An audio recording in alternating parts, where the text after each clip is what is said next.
Hello mga kapatid, good morning po sa atin lahat. Nandito na naman po si Malud Los Santos para po sabihin ko sa inyo, kung matagal na kayong supporter ni Daddy Frankie, hindi pwede po ninyong masasabi ang uto-uto, no? Kasi po, ang Daddy Frankie, pagtulong lang po talaga ang kanyang ginagawa.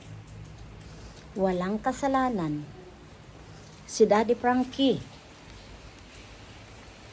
sa mga ibinibigay kay Ansing. At igit sa lahat po, hindi kamalian ang tumulong kung may rason. Ano po? Huwag po kayong magagalit sa amin na tumutulong kay Ansing. Normal po kaming magpapaabot kung kinakailangan. Ano po? Kasi po, si Aling Ansing, alam naman po natin, mga kapatid, na hindi nakukuntinto sa kung ano mang natatanggap niya. Nagsorry siya. Itgit sa lahat po, mga kapatid, ang isang kagaya ni Aling Ansing na hindi nakukuntento, sa palagay niyo po ba ang kagaya ni Daddy Frankie hindi nakikita? Alam niya po yun, mga kapatid. Alam ni Daddy Frankie ang ginagawa ni Aling Ansing, no? Hindi po kabubuhan. Hindi po kabubuhan ang mga nagbibigay kay Aling Ansing. Gaya na nga po kay Bupil Mix Vlog. Nagbigay siya ng 3,000 dahil po ay ikino-content niya. Gamit na gamit niya si Ansing. At ako rin po ang rason kung bakit po binigyan ako ng baboy, para po hindi na pag-interesan ang pera ni Oliver. Dahil po si Oliver beneficiary. Ano po? Masigit po natin tutukan ang kanyang pagpapagaling. Hindi nyo sinasabi na ako ay dagdagan ko ang pera ni Kuya Oliver. Sorry po. Tayo po ay tumutulong kay Oliver. Dahil unang-una pa lang na natagpuan ni Daddy Frankie, tayo po ay nagpaabot na ng tulong sa kanya. Ano po? At patuloy tayong tumutulong sa mga beneficiary ni Daddy Frankie. Dahil alam ko po ang isang natulungin gaya ni Daddy Frankie, Ruel of Malalag. No? Huwag tayong issue ng issue kung gumawa tayo ng issue. Kung talagang sulit kayo kay Dodong, kay Daddy Frankie, huwag po tayong gumawa ng issue. Daddy Frankie is Daddy Frankie. Ruel of Malalag is Ruel of Malalag. No? Na nakikita natin, pagtulong lang po ang kanyang mga ginagawa. Kaya, kung kayo man po na mga basher o mga alam niyo po mga kapatid, ang kagaya niyo, hindi ko po kayo tinuturing na basher. Tinuturing ko kayo ng mga opinyon. Kaya lang minsan po, yung sasabihan niyo pong bubo,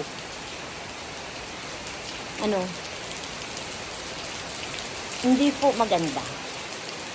Dahil po, kung kabubuhan lang naman po ang mga sinasabi niyo sa amin na mga nagtumutulong o nagbibigay kay Aling Ansing,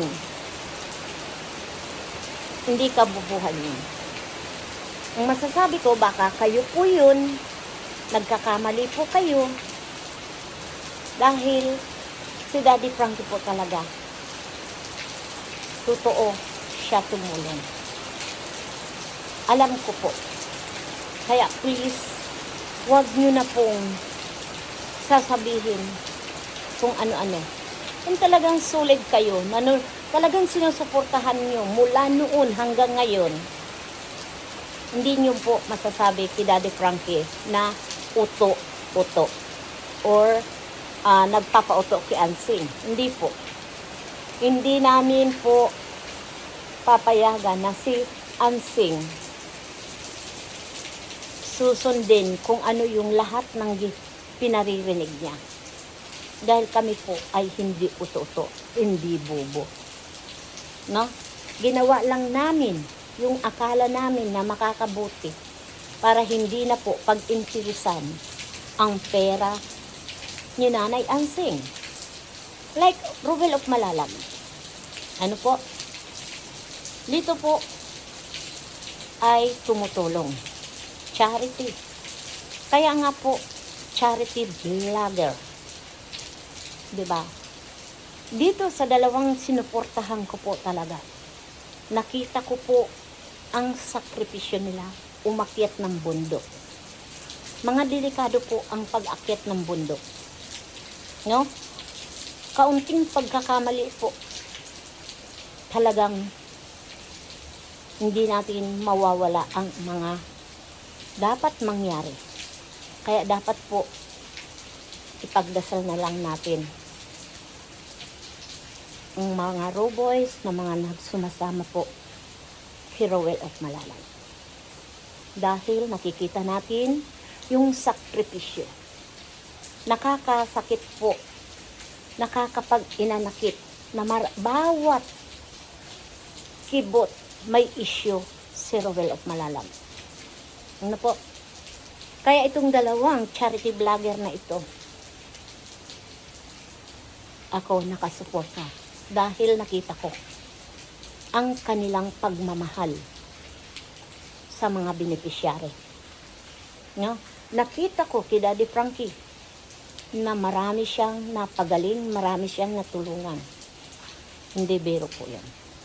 Dahil itong dalawang charity vlogger na itong sinusuportahan ko, Ruel of Malalag at Daddy Frankie,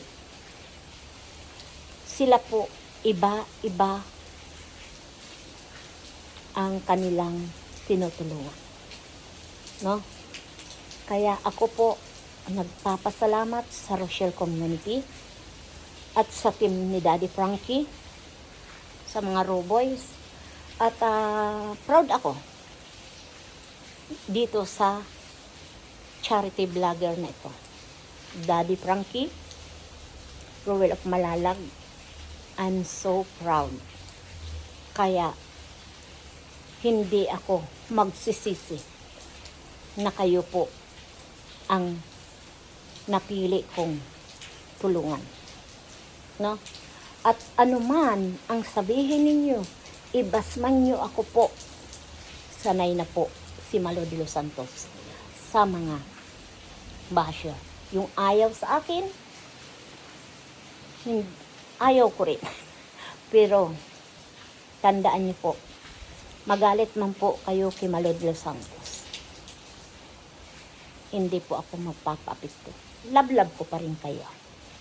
Mga viewers na mga basher, love ko pa rin kayo. Padayon lang, 'di ba? Natuto ako